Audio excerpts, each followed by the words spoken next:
Looking at the third problem on the FRQ for the 2025 AP Chem exam, we could see that it's giving us a scenario where we have white phosphorus and it's composed of a P4 molecule with a tetrahedral structure.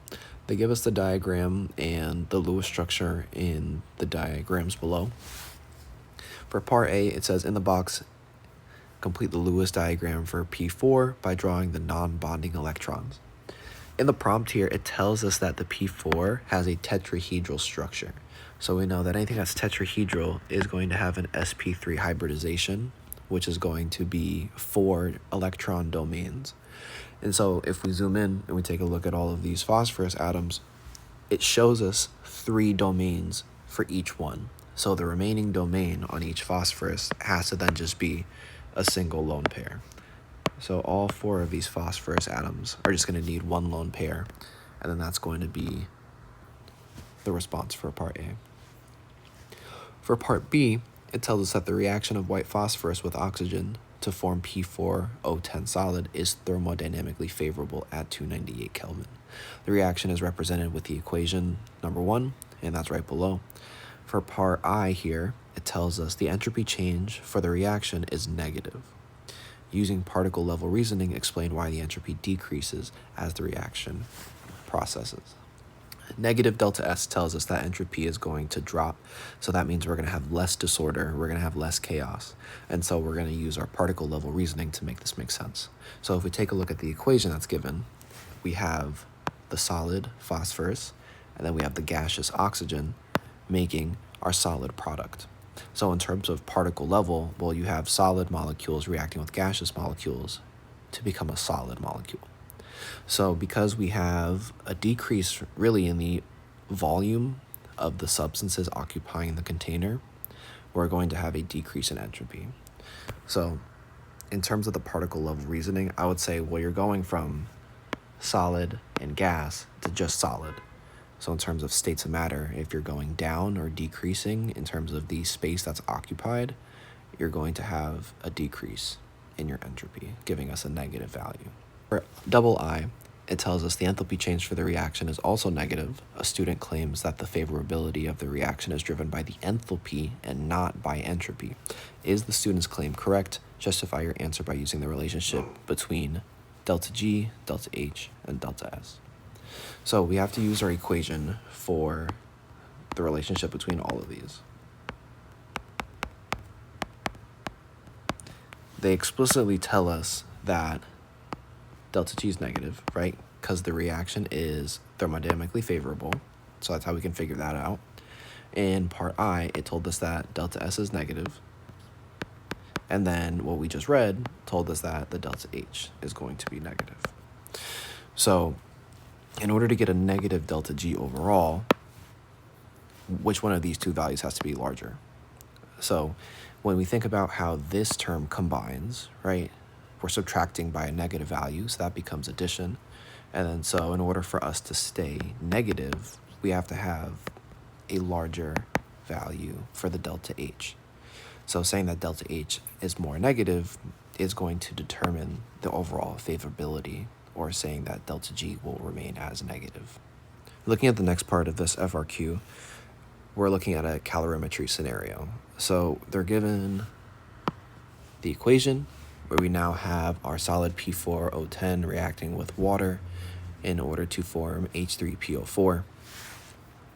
They give us the setup for the calorimeter, and then for part C here, it tells us the chemist carries out the calorimetry experiment and records the following information, which is all of this information in the data table. For C, part I, it tells us calculate the amount of heat that is released during the experiment in kilojoules. Assume that the specific heat of the solution is the same as that of water. So we have to use our specific heat equation. So Q equals MC delta T. And if we look at the information that's given, we're given the mass of the P4O10, we're given the mass of the water, we're given the initial and the final temp, we're given the molar mass of the P4O10, and then we're given the specific heat of water. It tells us, assume that the specific heat of the solution is the same as water. So we're given enough information really to solve for the Q value of the water. So we have the mass of the water, which is 100 grams we have the specific heat of water, which is 4.18 joules per gram times degrees Celsius. And then we're going to be able to multiply that value by the change in temperature. So we find the difference between these. It's final minus initial. So then we get 0.38 degrees Celsius. When we solve for this value, for the energy that is absorbed by the water, we're going to get positive 158.99 joules. Now, because we understand that energy is transferred between these two, so then the positive heat value for the water is going to be equal to the negative heat value of what it's going to react with. So then that is going to be for our P4O10 here. Now it's asking for the energy that is released, right? That is the key word there. And then so if we're writing out just the value of heat, it has to be negative. If we're writing it as a statement, we would say that the reaction or the experiment lost this much heat. Our last step really, though, is to convert into kilojoules because it explicitly asked for that. And then so if we convert this into kilojoules, so when we think about the heat that is lost from the reaction because of the P4O10, that's going to be equal to negative 1.59 times 10 to the negative 1 kilojoules. So then that's our answer for part I there. For double I, it asks us to calculate the value of the delta H of the reaction for equation 2. So we're solving for this now in units of kilojoules per mole of the reaction, and then include the sign in your answer. So we already know that the P4O10 is going to release energy from this reaction, and then so we should have a negative delta H for this process. So we already solved for kilojoules. Now we just have to make sure that it's in kilojoules per mole. So this heat that was produced was because of the mass of the P4O10. So once we convert that mass into moles using our molar mass, we're able to just set it up in order to have it as per mole. So then we have 0.100 grams of the P4O10 divided by the molar mass of 283.9 grams per 1 mole. That works out to be 3.52 times 10 to the negative 4 moles of P4O10.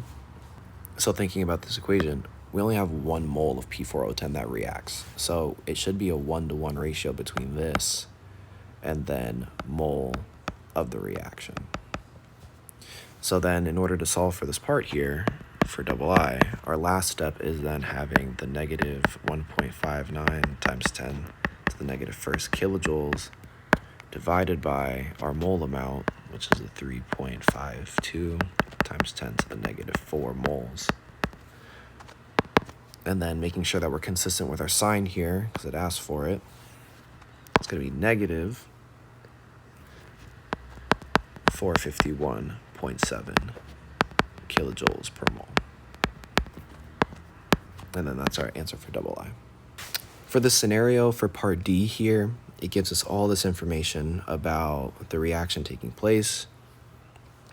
And focusing on the question that it's asking, it's saying, would the delta T for the second trial be greater, less than, or equal to the value in the first trial?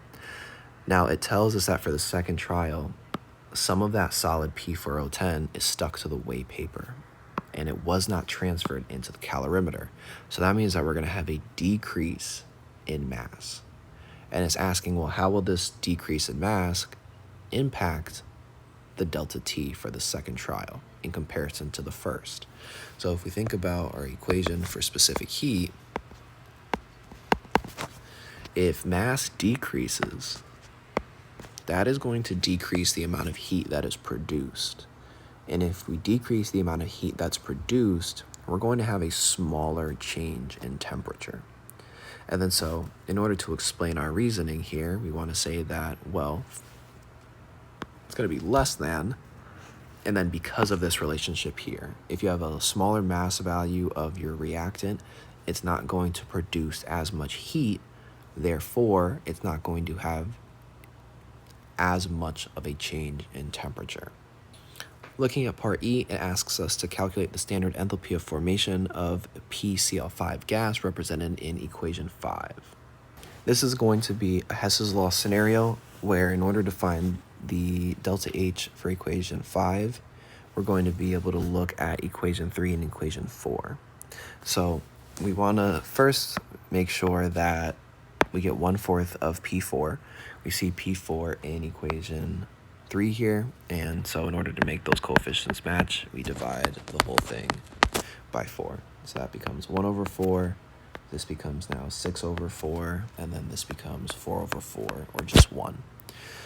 So then that's good to go. We look at Cl2. Cl2 shows up twice, so we'll skip it. And then we can look at PCl5. PCl5 is in equation 4. It's on the same side with the correct coefficient, so equation 4 is good to go.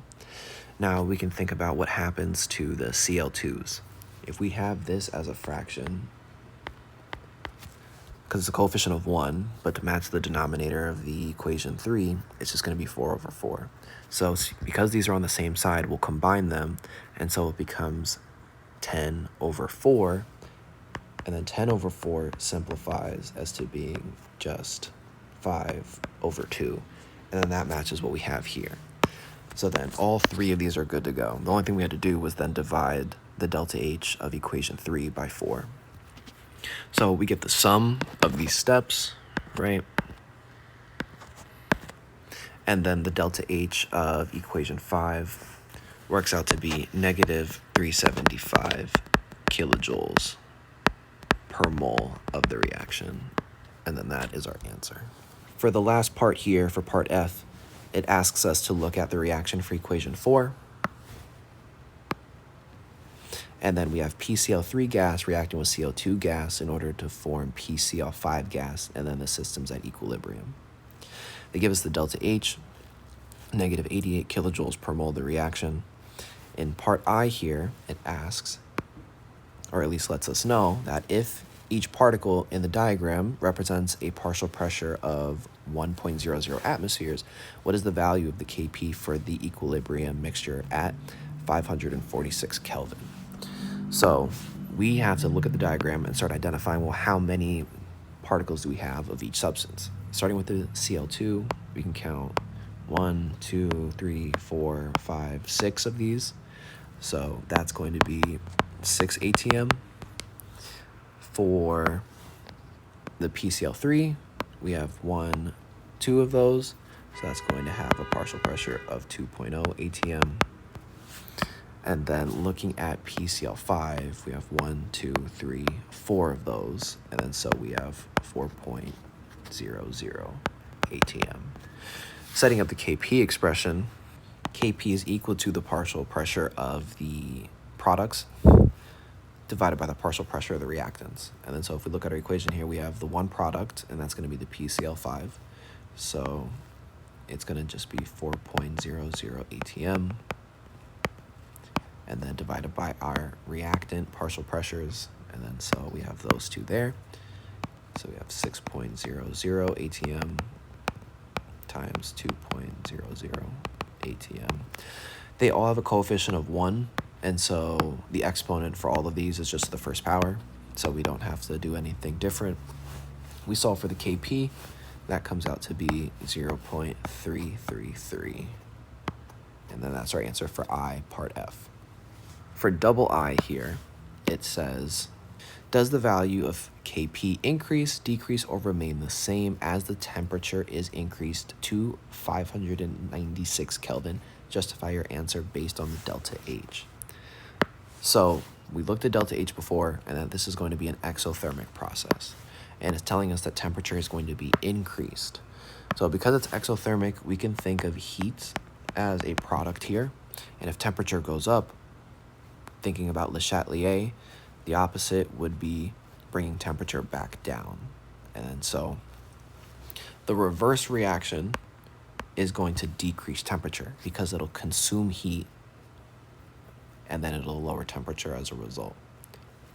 So if the reverse reaction is now being favored, that means that Kp is going to decrease because you're going to consume products, which decreases the numerator of your K expression, which will then make K a smaller value.